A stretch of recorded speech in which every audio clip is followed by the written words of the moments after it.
William Horberg is one of the executive producers of The Queen's Gambit, the new miniseries on Netflix, and I'm Riley Chow, contributing editor at Gold Derby. Now, you came across this source material years ago, so I'm wondering who you originally envisioned in the parts of Beth and Alma and Mr. Scheibel, perhaps. Well, we never quite got that far. I was pretty focused on filmmakers and trying to find a director that we could get the whole thing going with. Alan Scott, the screenwriter and producer, had the rights to the book from a little bit after it was published in the mid '80s. So this was a long journey for him, and I joined him in the process probably about 20 years ago. Tom Tickfer was a good friend of mine. We had made a film called Heaven together. Tom was really interested in directing this, and we spent some time with him and Alan, but then he went off to make Perfume. Mark Forster, who I did The Kite Runner with, was another filmmaker, and actually Frank Oz, who I made Death at a Funeral with. So there were always like all these really interesting filmmakers circling the material, but we just never quite cracked the code as to how to package it and get it made as a movie. Alan got closest, certainly, in a version that I wasn't personally involved in, but Heath Ledger was going to direct this as his directorial debut.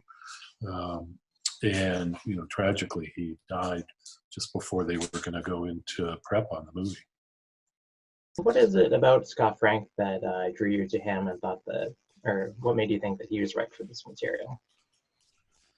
I've known Scott since my Paramount days. He had an office as a young writer in the writers building there when I went to work as a creative executive at the studio. This was early 87.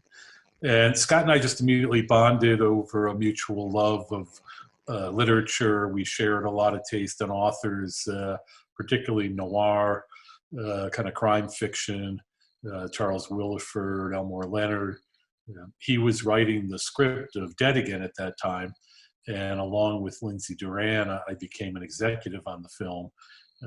And then I was involved when Kenneth Branagh directed the movie for Paramount. So Scott and I go way back, and I had a feeling that this would appeal to him, probably based on Little Man Tate, and the fact that he very early on had, been inclined to explore this area. And it just seemed like material that was up his alley. He's just got a great command of tone and the ability to kind of find humor in dark corners and also find pathos, but to make it entertaining and accessible. And he loved the book. I mean, we really went around hard trying to find a home for it.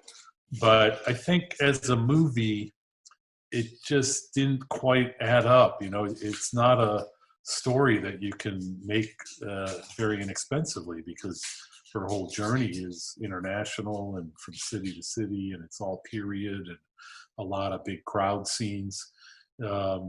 So I think in our minds, it really took the kind of advent and maturation, let's say, of this whole streaming market and the flexibility around different formats for this to finally find its way into the world. Now, this adaptation, I think, is more faithful than kind of anyone really expected it to be. But I'm wondering, when you read the book, was there anything that you thought, okay, well, this will have to kind of obviously be changed because some things work on the page differently than they might work on screen? There were things in the book that we loved that, in some way we just couldn't do. There was a whole like volleyball thing at the orphanage, and part of how she and Jolene bonded was, playing that sport. And we just didn't find a place that, where that could fit in. There was a pretty provocative, actually, sex scene in the book where young Jolene kind of comes to Beth in the middle of the night at the orphanage and wants to initiate her in a kind of innocent but provocative sexual situation. And, that seemed pretty tricky in the climate today to imagine.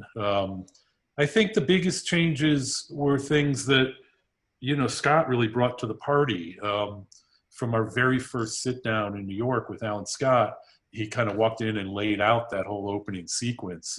And it was really thrilling that, the concept of kind of a little bit of a flash forward, as it were, starting place.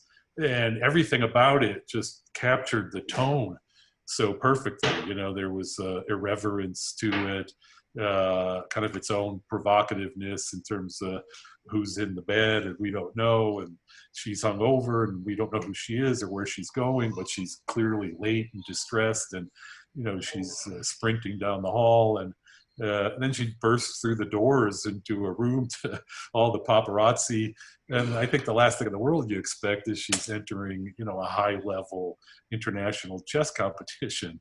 And so it immediately announced, this isn't your grandmother's chess movie. This has just a kind of attitude towards it that's fun. And then, he wanted to take advantage of this format, and originally was going to be 6 parts, but it ended up 7.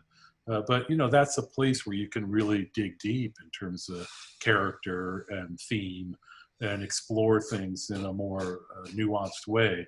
And he wanted to tell a story about the cost of genius, and was able to kind of find within Tevis's narrative also little windows, doors that opened up. He decided to actually dramatize the backstory. In the book, we just meet her at the accident site, and we actually never really go back and meet her parents or see her as a young girl.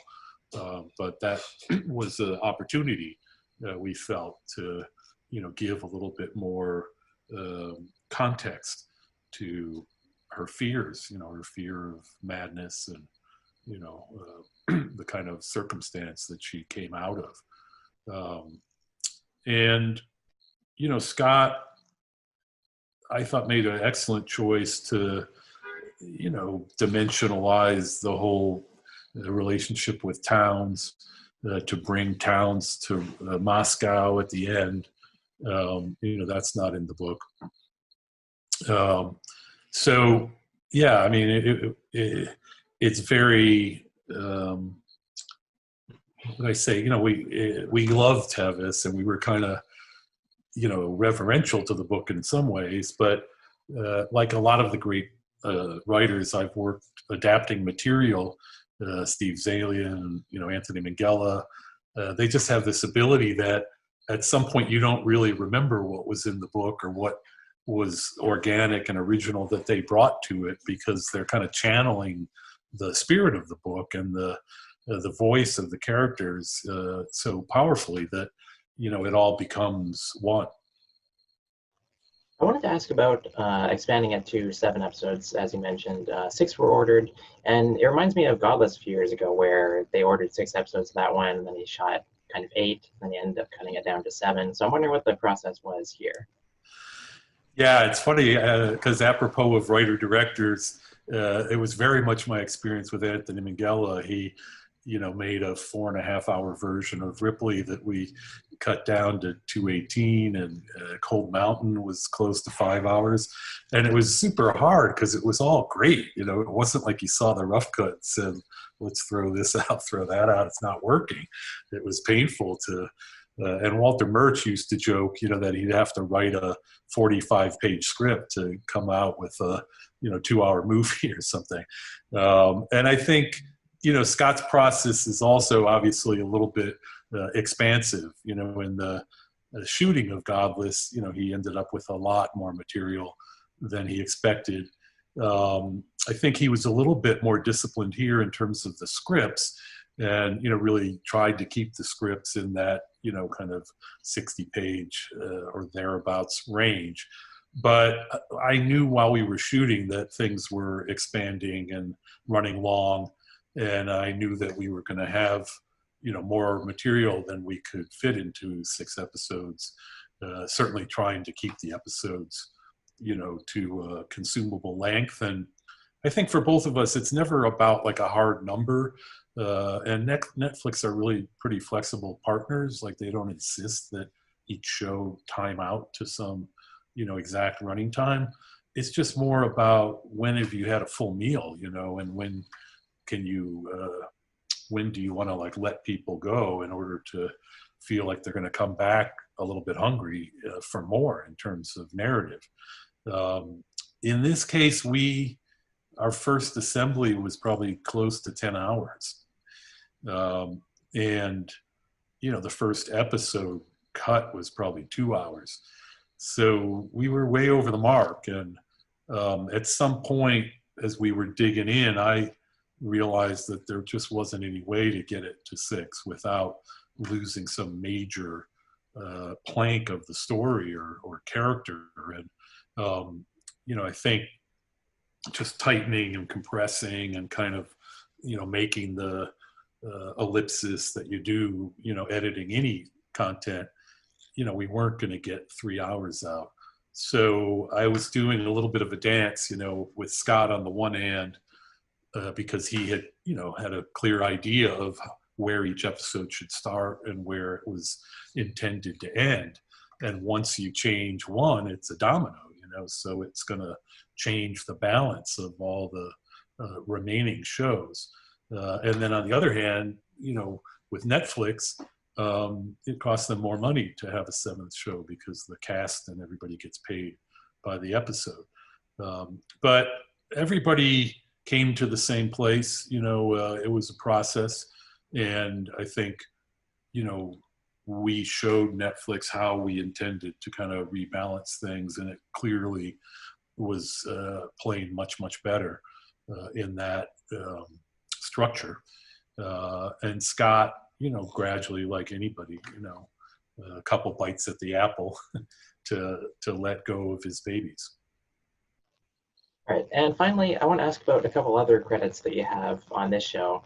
You wrote the original song, I Can't Remember Love, and you also acted as Toby in a couple episodes. So what's the story behind those ones? Well, it was kind of a joke that grew into something for me that was super fun and kind of beautiful. So we were scouting, and Scott had written this Toby's restaurant scene, and we were trying to find a place to shoot it. And we walked into a restaurant, and there was a stage and a piano there. And I said, oh, if we shoot it here, maybe I'll be the piano player as an extra, because Scott knows I play piano and I'm into music. And so he was like, okay. And then kind of as a joke, I had traveled somewhere. I think I had to go to London for a day or something, but I wrote him a whole thing about my character, that the joke of every actor in a movie thinks that their role is the central role of the story. So I had created a bio of Toby where he was a Korean War vet and had come home and a drug addict, and, that he had bought this restaurant. And so, suddenly I became Toby, not just the piano player, but, the piano player, it was actually his place. And Scott, was like, say, you're out of your mind. What are you trying to do? You're turning this into a whole meal, I don't have room for it. So the other thing that happened was Marielle Heller plays the piano as the character of Alma, but she's not a piano player, and we had to find a hand double to come in and, for those shots where she's playing, someone who could actually play. And the AD had a sister that she brought to set, and they looked at her hands and Marielle's hands, and it was a good match. And so she was on set for a couple days, very quiet person. And at the end of her time there, I said, well, what do you actually do? What's your gig? And she said, well, I'm graduating from music school, and I'm actually a singer. And I've got a band, and I have a couple CDs coming out, and I'm having a record release party next week. Why don't you come and check it out? So I went to her show, and I was totally blown away. Like, this kind of quiet girl was like, Erykah Badu or Nina Simone on stage. And so I came back to Scott and I said, we got to get her in the show. I mean, she just has an incredible voice. And I said, what if Toby actually had a singer in the second scene? So it was just expanding one more time. And he was rolling his eyes. And I said, okay, let me go off with her. We'll come up with something to do. And if you hate it, you don't have to use it. But if you like it, it wouldn't cost that much. We'll just stick a mic up on the stage and, put her in the background, and it'll be a kind of nice addition to the scene. And so the singer, her name is Anna House, and her boyfriend is a piano player. So the three of us kind of put our heads together and came up with that song, and Scott really liked it, and it ended up in the show. And it has 500,000 streams on Spotify. So for me, that was just like the kid in a candy store. I really enjoyed being able to play with that. That's exciting. That's more than I was expecting. Well, Bill, thanks so much for taking the time to chat. We have other interviews with Golden Globe contenders on our YouTube channel, and you can make your own awards predictions at goldderby.com. Thanks for having me, Riley.